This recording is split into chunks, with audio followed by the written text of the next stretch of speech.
rakyatku semuanya, bangunlah jiwanya, bangunlah badannya untuk Indonesia Raya. Indonesia Raya, merdeka, merdeka, tanahku, negeriku yang ku cinta. Indonesia Raya, merdeka, merdeka, hiduplah Indonesia Raya. Siang hari ini kita masih di karantina kesehatan dan waktu luang sehingga kita bisa berkumpul di tempat ini sesuai dengan agenda kita, rangkaian dari rencana mustik yang diadakan tahun ini yaitu pendidikan tata cara musnik. Kawan saya, tujuan musnik kita itu adalah memilih ketua dan para pengurus yang ada di serikat pekerja. Nih tujuannya. Kemudian melaksanakan demokrasi di tingkat PUK, mencari kader pengurus untuk serikat pekerja, kemudian kita melakukan penyegaran di tubuh organisasi. Kalau jangan berpikir tentang sebuah kepentingan ya. Kalau musasi mungkin nggak ada kayak gitu. Atau jangan-jangan dua kali yang jadi ketua, mau jadi ketua PUK nggak ada. Bisa jadi kayak begitu. Lu biar dia aja. Bisa jadi. Tetapi kalau memang itu diputuskan seperti itu, buat saya no problem. Pimpinan cabang yang penting mestinya sukses. Terlepas kemudian teman-teman ingin melaksanakan tentang sebuah demokrasi atau kemudian teman-teman melaksanakan sebuah musyawarah, buat saya tidak ada masalah. Yang penting muslim sukses, itu targetnya. Untuk melaksanakan itu semua, maka ada sesuatu yang kemudian diatur. Dan diaturnya di mana? Di anggaran dasar dan anggaran rumah tangganya federasi. Dan itu diatur.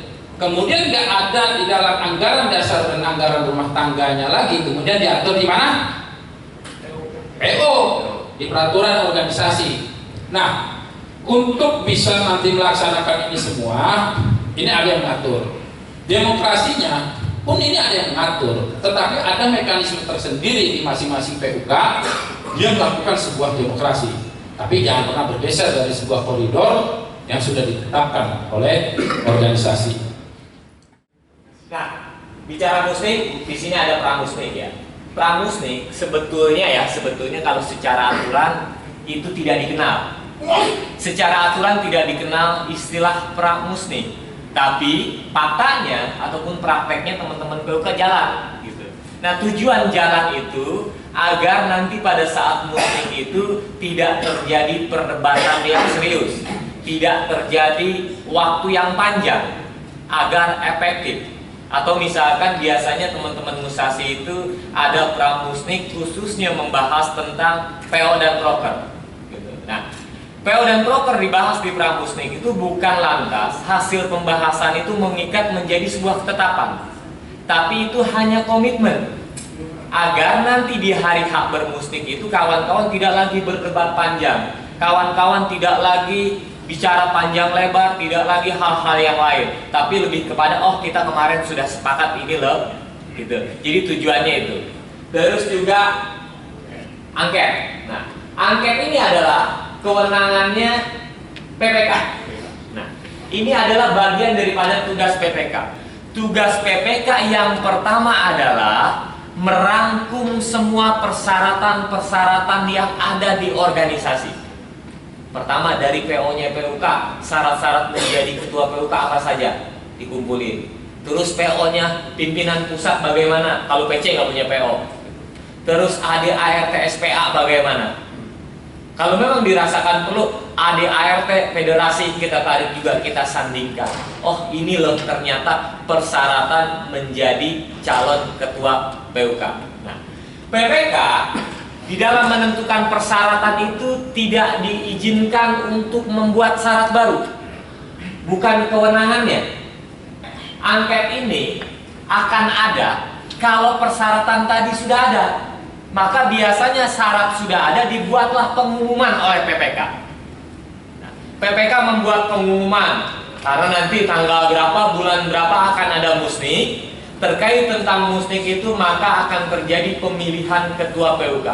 Maka bagi anggota ya, yang bersedia atau mencalonkan, dicalonkan dan lain sebagainya, nanti tinggal pilihan gitu, dapat menghubungi panitia dengan persyaratan sebagai berikut.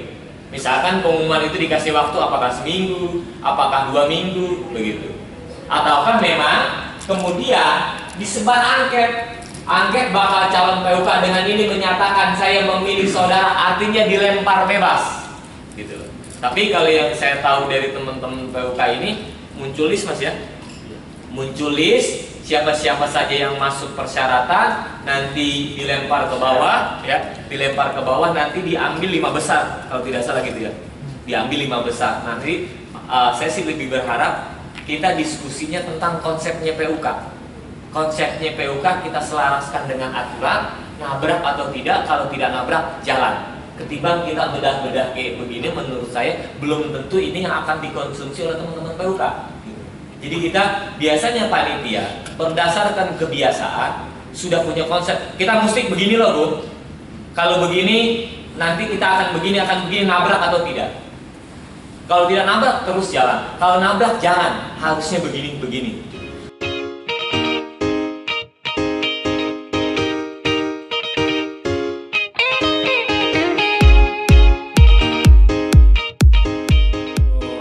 Hari ini tentang pendidikan tata cara musnik yang kita lakukan oleh PUK SPAMK FSPMI PT Musashi Otopat Indonesia.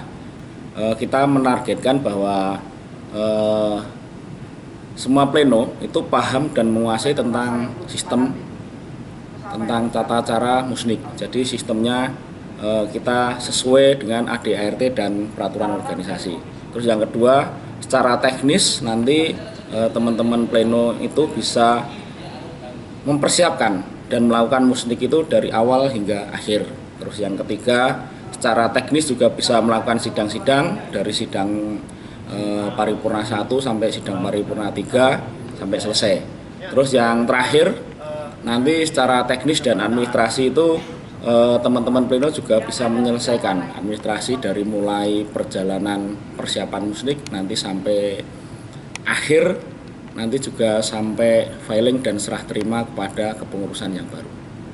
Itu saja dari kami bidang pendidikan PUK SPAMK FSPM PT Musashi Otopat Indonesia. Tentunya saya juga dalam kondisi ini ada hal-hal yang tidak berkenan, baik perkataan, sikap dan lain sebagainya, mohon dibukakan, dimaafin sebesar-besarnya. Dan saya akhiri, billahi taufiq wal hidayah. Wassalamualaikum warahmatullahi wabarakatuh.